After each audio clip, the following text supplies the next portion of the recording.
CBS News senior national security analyst Fran Townsend was Homeland Security and counterterrorism advisor for President George W. Bush, and she is joining us live. Fran, good to see you. How plausible is this interrogation gone wrong narrative from the Saudis? Well, there's a couple of problems with this, right? Of course, one, they've been saying that he left the consulate, that the 15-man team were tourists. And just this weekend, they said these allegations that he was killed inside the consulate were baseless. Now they're going to do a complete 180.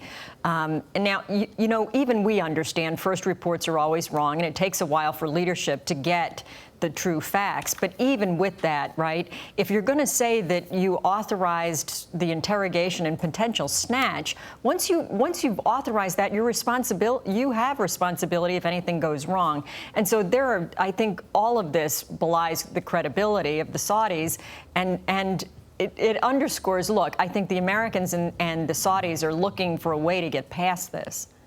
What does it mean, Fran, to have the President of the United States come forward and say that he spoke with the King of Saudi Arabia, who denied involvement, and then float this theory of killers even before we heard of these leaks?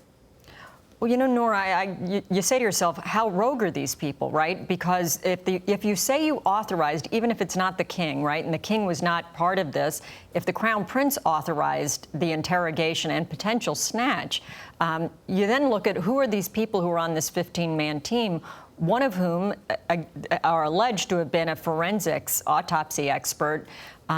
And that's a problem. What was he doing there if all you had authorized was an interrogation and a snatch? Now, I think we ought to be fair here, the Turks have made outrageous allegations about having audios and videos. We've seen no evidence. We've only seen anonymous leaks out of Turkey. And Turkey itself does not have a great human rights record or, frankly, remember that they were the beatings of protesters here in the United States a year ago. So the Turks have not exactly been playing this straight either.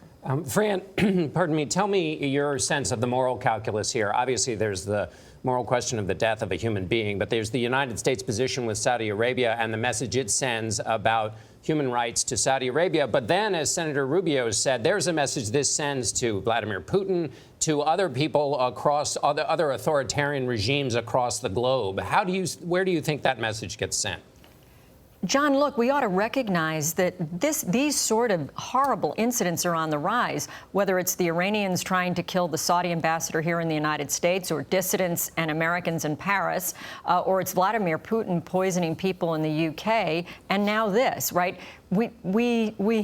We have to take a stand, and we have to be clear, or else, absent some reaction from the United States and others, frankly, it becomes open season on dissidents and journalists around the world. And that's what we're seeing, right? We're seeing increasing incidents like this because we and others have not taken a strong stand. Yes, and if it was an interrogation gone wrong, why not admit that? Where is the body? Where are the remains of Mr. Khashoggi today? That's still a question nobody knows the answer to. That's right. Thank you very much, Fran Townsend, for joining us this morning.